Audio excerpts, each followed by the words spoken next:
For more analysis on this, we're joined by Professor Li Jiajie, who's from the Tsinghua University Law School. Welcome, Professor Li. Good to have you. So, as we just heard that the court is going to pronounce the verdict on a date to be decided. So, if Bo Xilai is found guilty on the 3 charges against him, what kind of penalties will he face?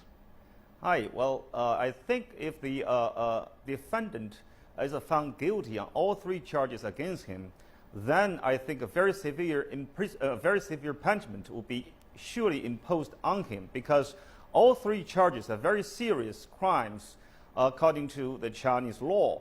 And given his high ranking, his high profile, and also the serious consequences of his offenses, I'm quite sure the sentence could be very heavy, ranging from 20 years imprisonment to life imprisonment, even up to capital punishment or death penalty with 2-year probation.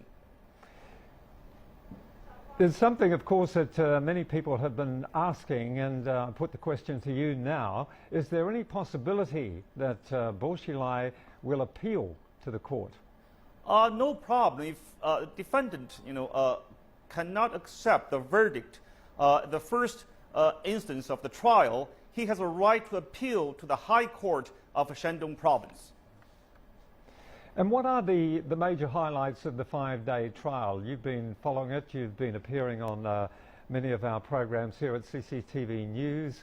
So you have a good voice and the eyes of what has certainly been a trial that's made history in the legal system here in China. From your point of view, just run us through a couple of the highlights.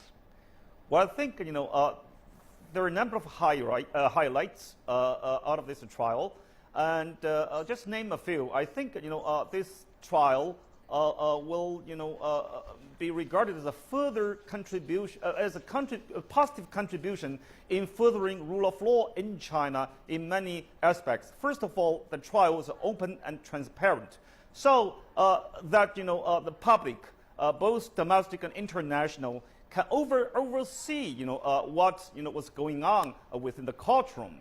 Secondly, I think the trial was proceeded strictly according to the rule of procedure, and in that regard, I think we ought to notice that the court handled the case very much in a manner of impartiality.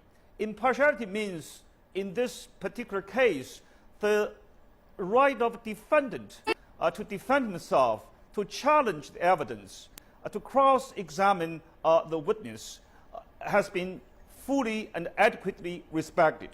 And also, I think the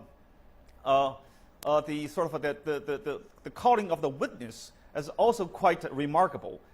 This all, I think, quite unprecedented as compared with the previous trials.